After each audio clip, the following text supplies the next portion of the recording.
In the time before the Titans, before the gods of Olympus, a great battle was waged.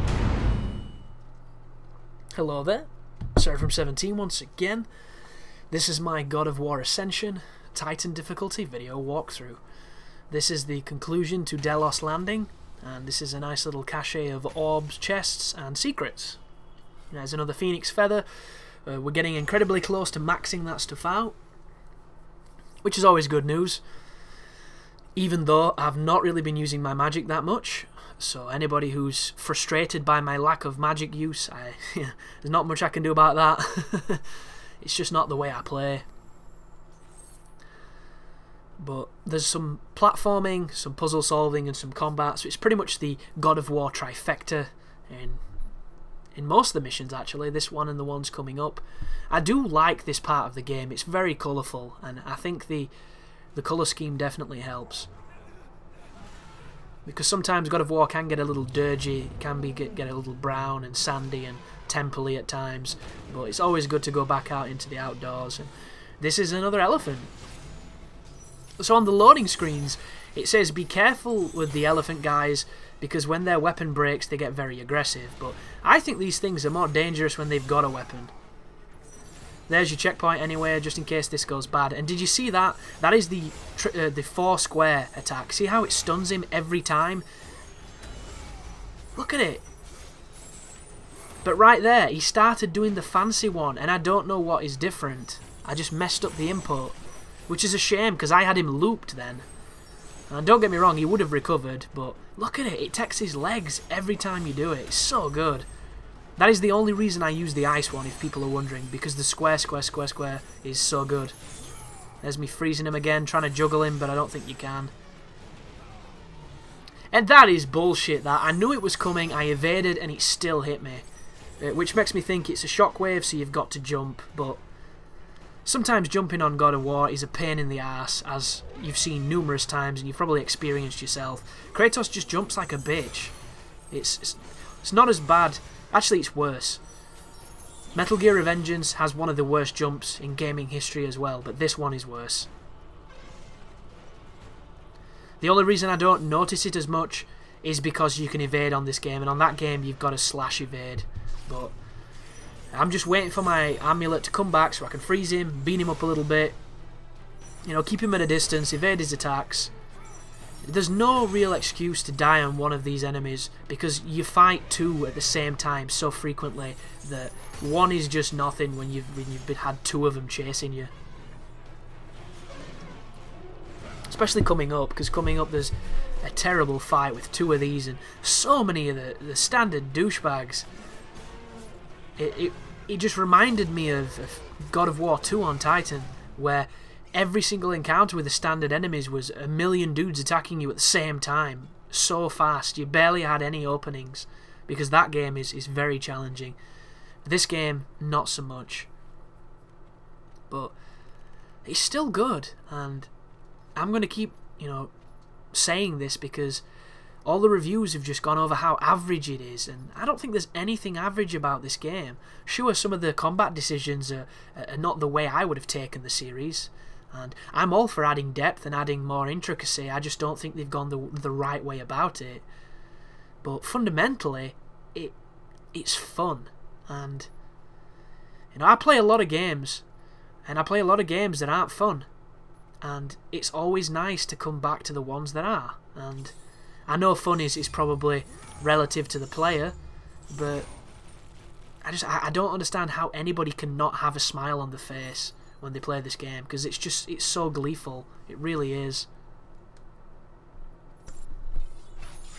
One thing I do wish, I wish there was a cross-play function between consoles, because I don't like trophies. I don't know why I don't like trophies, I just don't like them. They're just not the same for me. I discovered achievements first, and I fell in love with achievements. Trophies, it's a different sound, they've got a different accumulation, it's every platinum is collect all the other trophies, which is the fucking lamest trophy or achievement ever. I hate shit like that. I don't like them. If you like them, that's fine. I'm not saying don't like them, I'm just saying I don't like them. I love achievements. It's the most ridiculous thing ever. It makes no sense. They are both the exact same thing. You know, one is for Sony, one is for Microsoft. That's the only difference. But I would love, you know, a cross-play agreement of profiles. It doesn't have to be systems. It doesn't have to be, you know, in each other's pockets. Just the ability to earn achievements on PlayStation games. I think that would be so good. And I know to some people it's very trivial and it's pointless and they don't understand it and they think people that are like that are just silly. But I have never achieved a single achievement on a God of War game, and I love them. And, you know, I would be motivated to get the 1000G on them if they had achievements or if there was some kind of cross-play. And I know it's same for PlayStation guys who would like to play, you know, a Gears of War and stuff like that and get some trophies. I just think it'd be much better if there was a unity between systems, and I understand why there's not. This is just me and a pipe dream that I would like. And I think it stems from the fact that I would like Demon's Souls to get ported to 360, even though, you know, it might be difficult because Demon's Souls is designed for PlayStation 3. It was made for it, so, you know, it's a significantly more powerful system, and I don't know how it would handle it, especially without Blu-rays and things like that. But I'm not very technical, so I'm not going to speak like I am, because it's just not true. But it would just be awesome to get 1000G in Ninja Gaiden Sigma, and Ninja Gaiden Sigma 2, stuff like that. And it is a shame. Who knows, maybe there's going to be some kind of connectivity, some kind of unity in the future consoles. I don't see it coming, because at this moment in time it's almost a selling right. It's almost, you know, something that they're advertising for people to come and get things. Because I don't think Microsoft understood how special and how important achievements were going to be, because it was a side note and it's turned into this social phenomenon. And you can tell that it's something really good because Sony immediately imitated it for sheer competitive reasons. They needed to have an extra draw. And I'm not saying it's a bad thing, like, oh no, you copied so and so, because everything copies everything else. That's how progress is made.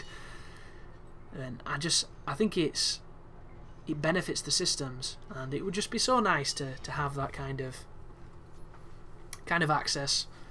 But this is a puzzle, as you can tell.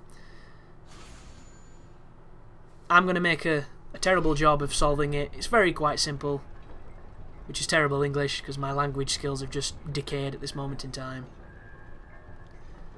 All you really need to do is you need to connect the chain.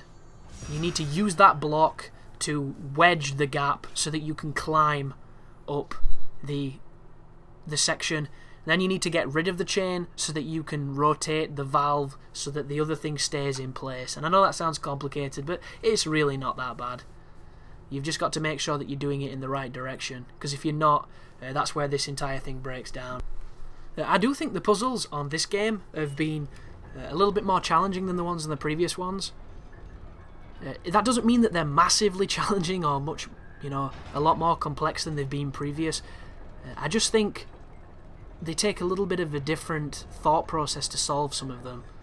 I got stuck on the eyes of, you know, the Archimedes eyes, where you had to rotate the thing before you went back through, so that when it teleported back it was shining in the mirror. I got stuck on that for a while, which was hilarious considering I'd just done the section everybody complained about, which pissed me off. I don't know why either, I just had that retard moment where I couldn't figure it out. And it does happen. And this happens too. You know when you decay it and it disconnects, it should fall to the ground at that point. It shouldn't reverse if you don't hold it long enough. Not a fan of that one, Santa. Which is a terrible nickname for Santa Monica because it makes you think of Christmas.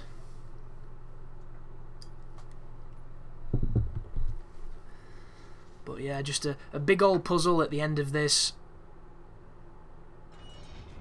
And yeah, puzzles are good. I think puzzles are necessary. I think they help. And I think we'd miss them if they weren't in the game, because it's one of the things I missed in Ninja Gaiden 2. There was just nothing in that game except for combat. And it's a good job that the combat was so amazing, or it'd have been just flat-footed as hell. But pick up the stuff, kill the hive, get some life if you need it, which obviously I do. and then you can do some mild climbing and continue onwards to the next section of the game. But there's only 40 seconds left and my throat is strained as shit, so thanks for watching guys, I hope the guide is helping, and you take care now.